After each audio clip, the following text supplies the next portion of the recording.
संस्थापकाय च धर्मस्य सर्वधर्मस्वरूपिणे अवतारो वरिष्ठाय रामकृष्णाय ते नमो। মা যখন কলিকাতায় থাকিতেন তখন এক প্রবল আধ্যাত্মিক আকর্ষণের কেন্দ্ররূপে বিরাজ করিতেন। সন্ন্যাসী ও গৃহস্থ শিষ্য এবং ভক্ত নরনারীর চোখে তিনি গুরু, ইষ্ট, সাক্ষাৎ দেবী শ্রী শ্রী মা। আবার যখন তিনি জয়রামবাটি আসিতেন তখন তিনি দিদি, মাসি, পিসি, কাহারও বা কাছে শুধু সারদা। যাহারা মাকে দু জায়গাতেই দেখিয়াছে তাহাদের কাছে ইয়া বড় অদ্ভুত ও মধুর লাগিত। সাধারণ পল্লীর নারীর ন্যায় মা ধান ভাঙা, পুকুরে যাইয়া বাসন মাজা সব কিছু করিতেন। গ্রাম্য ধরনে কথা বলিতেছেন, সকলের সঙ্গে হাস্য পরিহাসে যোগ দিতেছেন। এতটুকু ঐশ্বর্য নাই, মাধুর্য যেন উপচিয়া পড়িতেছে।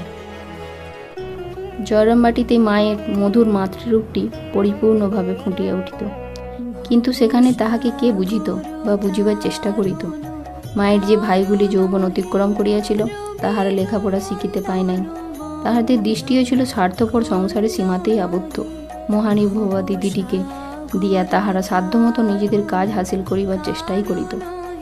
মাও দুঃখ করিয়া বলিতেন, এত লোক যে আসে, কষ্ট স্বীকার করে, কি জন্যে আসে তা কি ওর একটু বোঝে না? সর্বদা টাকা করি চায়, কখনো তো ভুলেও জ্ঞান ভক্তি চাইল না। রাগ গড়িয়া কখনো বা বলিতেন, ওদের মা বাপের পুণ্যেই ওদের দিদি হয়ে জন্মেছি। স্নেহের কনিষ্ঠ ভ্রাতা অভয়কে মা কলিকাতায় মেডিকেল স্কুলে পড়াইতেন, কিন্তু দুঃখের বিষয় যোগানন্দের দেহত্যাগের অল্পকাল পরেই অভয় সহসা কলেরায় আক্রান্ত হইয়া ভবলীলা সাঙ্গ করে। মৃত্যুকালে মা তাহার মাথাটি কোলে তুলিয়া লইলেন। সেও দিদির চোখে চোখ রাখিয়া বলিল, এরা রইল, তুমি দেখো। অভয়ের পত্নী সুরবালা সন্তান সম্ভবা ছিলেন। স্বামীর শোকে তিনি পাগলের মতো হইয়া যান। এদিকে মা যখন একের পর এক বিয়োগ ব্যথা পাইয়া সংসারের সকল আকর্ষণ হইতে মনকে মুক্ত করিয়া নিরলম্বন জীবনযাপন করিতে চাই, তখন শ্রী ঠাকুর একটি ছোট্ট মেয়েকে সঙ্গে আনিয়া মাকে দর্শন দিয়া বলেন, এ যোগমায়ের অংশে জন্মগ্রহণ করছে, তোমার মন সংসারে বেঁধে রাখবে। যথাসময়ে সুরবালার একটি কন্যা হইল, কিন্তু তাহার উন্মাদিনী ভাব ছাড়িল না। একদিন শিশুকন্যা রাধু কোলে উঠিবার জন্য হামাগুড়ি দিয়া কাঁদিতে কাঁদিতে পাগলিনী জননীর পিছু পিছু যাইতেছে, অথচ সুরবালা সেদিকে ভ্রুক্ষেপ নাই। ইহা দেখিয়া মা তাড়াতাড়ি উঠিয়া গিয়া মেয়েটিকে কোলে তুলিয়া লইলেন। এমন সময় শ্রীরামকৃষ্ণ দেখা দিয়া বলিলেন, এই সেই মায়া, একে অবলম্বন করে তুমি আরও কিছুকাল পৃথিবীতে থাকো। সেই দিন হইতে মা তাহার লালন পালনের সম্পূর্ণ ভার গ্রহণ করিলেন ও সর্বতোভাবে তাহাকে যত্ন করিতে লাগিলেন। রাধু তাহার মাতৃস্নেহের অনেকখানি অধিকার করিয়া বসিল। রাধুর ব্যবহারে সরলতার সহিত একগুঁয়েমির অদ্ভুত সংমিশ্রণ সকলের চোখে পড়িত। তাহার স্বাস্থ্য বিশেষ ভালো থাকিত না। বড় হইবার সঙ্গে সঙ্গে মানসিক দুর্বলতাও দেখা দিল। রাধুর চিন্তা মাকে সর্বদা সংসারের ব্যাপারে নিযুক্ত রাখিত। ভক্তরা অনেকে ভাবিত রাধু মায়ের অতখানি ভালোবাসার যোগ্য কিনা। একদিন জনৈক ত্যাগী ভক্ত বলিয়াই ফেলিল, রাধুর উপর তোমার বড় আসক্তি। মাও সঙ্গে সঙ্গে উত্তর দিলেন, কি করব বাবা, আমরা মেয়ে মানুষ, আমাদের এইরকমই। শেষের দিকে রাধুর কথা উঠিলে মা বলিতেন, শুদ্ধ মন যখন যেটা ধরে 16 আনা ধরে। বিদ্যুৎ যখন চমকায় সারসিতেই চমকায়, কিন্তু খড়খড়িতে কিছু হয় না। সেবকেরা জানিত রাধুকে অবলম্বন করিয়া মায়ের মন সংসারে আছে, তাই এ প্রসঙ্গ লইয়া তাহারা নাড়াচড়া করিত না। কেহ করিলে সাবধান করিয়া দিত। তাহারা জানিত রাধু হইতে যেদিন মায়ের মন উঠিয়া যাইবে সেদিন তাহাদের সুখের দিন ফুরাইবে। মা অনেকদিন দেশে গিয়াছেন, কলকাতার ভক্তরা তাহাকে কতকাল দেখে নাই। স্বামী শারদানন্দ নিজে গিয়া মাকে লইয়া আসিলেন, সঙ্গে আত্মীয় স্বজন অনেকে আসিলেন। বাগবাজারে একটি ভাড়া বাটিতে থাকিবার ব্যবস্থা করিয়া শারদানন্দ দেখাশোনা করিতে লাগলেন। মার্কিন মহিলা শ্রীমতী অলি বুল এই সময় মায়ের খরচ যোগাইতেন। তাহারই চেষ্টায় মায়ের অনেকখানি বিভিন্ন ভাবের সুন্দর সুন্দর ছবি তোলা হয়। প্রায় 1 বছর এইভাবে কাটিয়া যায়। মা সকলকে লইয়া পুরী যান। কথামৃত প্রণেতা মাস্টার মহাশয়, প্রেমানন্দ, লক্ষ্মী দিদি এবং গোলাপ মাও সঙ্গে গেলেন। মা দেশ হইতে জননী ও ভাতৃজায়াদের পুরীতে আনিলেন। সেখানে একদিন মন্দির প্রাঙ্গণে সকলকে তাহার মুখে প্রসাদ দিতে বলিলেন, নিজেও সকলের মুখে প্রসাদ দিলেন। পুরী হইতে ফিরিবার 1 বৎসর পরে জননী শ্যামাসুন্দরী শীতের সকালবেলা কাজ করিতে করিতে ক্লান্ত হইয়া ঘরের দাওয়ায় শুইয়া পড়িলেন এবং কন্যা সারদার মুখ দেখিতে দেখিতে তাহারই হাতে গঙ্গাজল পান করিয়া পুণ্যবতী দিব্য লোকে চলিয়া গেলেন। জননী বিয়োগে মা ডাক ছাড়িয়া কাঁদিতে লাগিলেন। শিশুকাল হইতে সুখ দুঃখের কত কথাই তাহার মনে পড়িতে লাগিল। এখন ভাই ও ভাজিদের কি হইবে, তাহাদের কিভাবে চলিবে, ইহাই ভাবে আকুল হইলেন।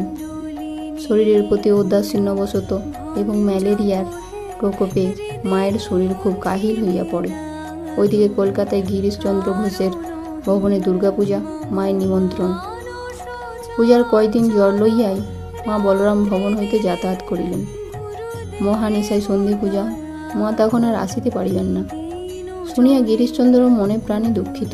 পূজা মণ্ডপে না গিয়া বৈঠকখানার ঘরে বসিয়াই ভাবিতেছেন, মা যদি না আসেন তো কার পূজা হবে।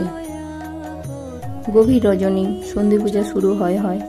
এমন সময় অমিয় মাখা কণ্ঠে মা ডাকিতেছেন, আমি এসেছি, দরজা খোলো। ছুটিয়া গিয়া দরজা খুলিয়া সকলে মাকে পূজা মণ্ডপে লইয়া আসিল। বাড়িতে সারা পড়িয়া গেল, মা আসিয়াছেন। গিরিশের আনন্দ দেখে কি, মা ও দেবীর প্রতিমার নয়নে নয়ন রাখিয়া সমাধিস্থ হইলেন। ভক্তরা মৃন্ময়ী ও চিন্ময়ী উভয় প্রতিমার চরণে সচন্দন পত্র পুষ্পের অঞ্জলি দিতে লাগিলেন। একদা গিরিশ মাকে একান্তে পাইয়া জিজ্ঞাসা করেন, তুমি কি রকম মা? মা অমনি উত্তর দিলেন, এ শুধু গুরুপত্নী নয়, পাতানো মা নয়, সত্যিকারের মা। জয়রামবাটিতে মাতৃবিয়োগের পর ভাইদের পৃথক হওয়ার পালা পড়িল। অল্প সম্পত্তি, ঘরবাড়ি, তাহাও ভাগ করিতে শেষ পর্যন্ত স্বামী শারদানন্দকে কোথায় যাইতে হয়। বিভাগের পর মা কোথায় থাকিবেন প্রশ্ন উঠিলে মা বলিলেন, 2 দিন এর ঘরে, 2 দিন ওর ঘরে, এইভাবেই আমার দিন কেটে যাবে। কামারপুকুর মায়ের একটু স্থান ছিল বটে, কিন্তু সেখানে যাতায়াত উঠিয়া না গেলেও কমিয়া গিয়াছিল। কলকাতায় ফিরিয়া স্বামী শারদানন্দ মায়ের থাকিবার কষ্ট দূর করিবার জন্য আপ্রাণ চেষ্টা করিতে লাগিলেন। বহু বাধা অতিক্রম করিয়া নিজের দায়িত্বে ব্যয় স্বীকার করিয়া বাগবাজারের উত্তর প্রান্তে হরকেদারের প্রদত্ত জমির উপর একটি সুন্দর ভবন নির্মাণ করিলেন। ভক্তদের নিকট ইহাই শ্রী মায়ের বাড়ি। মায়ের সেবক স্বামী শারদানন্দের তত্ত্বাবধানে উদ্বোধন পত্রিকা ও গ্রন্থাবলীর প্রকাশনা চলিতে লাগিল। ওই কার্যালয় এখানে উঠিয়া আসিল সাধারণের কাছে, তাই এই বাড়িটি সংক্ষেপে উদ্বোধন নামেও পরিচিত। মা দ্বিতলে ঠাকুরঘরের এক পাশে অবস্থান করিতেন। স্বামী শারদানন্দ তাহার আরাধ্যা দেবীকে মন্দিরে প্রতিষ্ঠা করিয়া প্রাণ ভরিয়া তাহার সেবা পূজা করিতে লাগিলেন। সদর দরজার পাশে ছোট্ট ঘরটিতে থাকিয়া মঠ মিশনের পরিচালনা, তদুপরি উদ্বোধনের কার্যালয়ে দেখাশোনা করিতেন। কেহ জিজ্ঞাসা করিলে বলিতেন, আমি মায়ের দারোয়ান। মাও বলিতেন, শরৎ আমার ভারী, শরৎ না হলে আমার অত বোঝা কে নিতে পারত।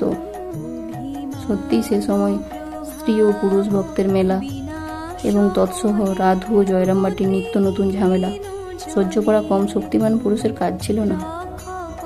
উদ্বোধনে মাস 6-7 পাস করিয়া মা জয়রামবাটি যান। পর বৎসর ভক্ত পরিবারের আহ্বানে উড়িষ্যার বালেশ্বর জেলার অন্তর্গত বলরাম বসুদের জমিদারি কোঠারে গিয়া মা খুব আনন্দে মাস 2 কাটাইলেন। এখানে মায়ের মনে সেতুবন্ধ রামেশ্বর দেখিবার ইচ্ছা হইল। স্বজন পরিজন সহ তিনি মাদ্রাজে আসিয়া 1 মাস রহিলেন। সেখান হইতে স্বামী রামকৃষ্ণানন্দ মায়ের দক্ষিণ ভারত ভ্রমণের সকল ব্যবস্থা করিয়া দেন। মাদ্রাজি সর্বপ্রথম বিবেকানন্দ প্রচারিত শ্রী রামকৃষ্ণ বাণী শ্রবণ করিয়াছিল এবং স্বামী রামকৃষ্ণানন্দের প্রাণপাত পরিশ্রমে রামকৃষ্ণ মঠ ও মিশনের ভাবধারা সেখানে চারিদিকে ছড়িয়া পড়িয়াছে। তাই সংঘের জননীকে দেখিবার জন্য দলে দলে লোক আসিতে লাগিল। কেহ আসে মন্ত্র লইতে, কেহ আসে উপদেশ শুনিতে। ভাষার বিভেদ, ভাবের আদান প্রদানে বাধা দিতে পারিল না। মহিলা ও বালিকারা মাকে ঘিরে ভজন শোনায়, যন্ত্রসঙ্গীত শোনায়। মাদ্রাজ ও মাদুরার মন্দির ও দেবতা দর্শন করিয়া মা সমুদ্রকূলে রামেশ্বর পৌঁছিলেন। সেখানকার রাজা স্বামীজির শিষ্য, তিনি পূজারী ও পাণ্ডাদের নির্দেশ দিয়েছেন, আমাদের গুরুর গুরু আসিয়াছেন, সর্বপ্রকার তাহার পূজা কার্যে সাহায্য করিবে। প্রভাতে সমুদ্র স্নানের পর মা গঙ্গোত্রীর জলে শিবলিঙ্গকে স্নান করাইয়া 108টি স্বর্ণ বিল্লপত্র দ্বারা সহস্তে পূজা করিলেন। ফিরিবার কালে বলিতেছেন, আহা, যেমনকার তেমনটি আছে গো। সঙ্গিনী জিজ্ঞাসা করিলেন, কি বললে মা? মা প্রসঙ্গ চাপা দিলেন। কোন যুগান্তরের জন্মান্তরের স্মৃতি মায়ের মনে জাগিয়া উঠিয়াছিল, মাই বলিতে পারিবে। রামেশ্বর হইতে মাদ্রাজে ফিরিয়া মা দেখিলেন, তাহাকে ব্যাঙ্গালোরে লইয়া যাইবার জন্য ভক্তগণ প্রতীক্ষা করিতেছে। তাহাদের আকুল আহ্বানে মা সেখানে চলিলেন। তাহাদের ভাষা বুঝেন না, মায়ের ভাষাও তাহারা বুঝেন না, তবু সে কি হৃদয়ের আকর্ষণ! শুধু দর্শনেই পরিতৃপ্তি। রাশি রাশি ফুল দিয়া তাহারা শ্রীচরণ পূজা করিতে লাগিল। মা ও শ্রী রামকৃষ্ণের অপূর্ব মহিমা নীরবে অনুভব করিতে লাগিলেন। ফিরিবার পথে পুণ্যতোয়া গোদাবরীর জলে স্নান করিয়া পুরীধামে কয়েকদিন কাটাইয়া মা কলকাতা পৌঁছিলেন। রাধু 12 বৎসরে পড়িয়াছে, আর বিবাহ না দিলে নয়।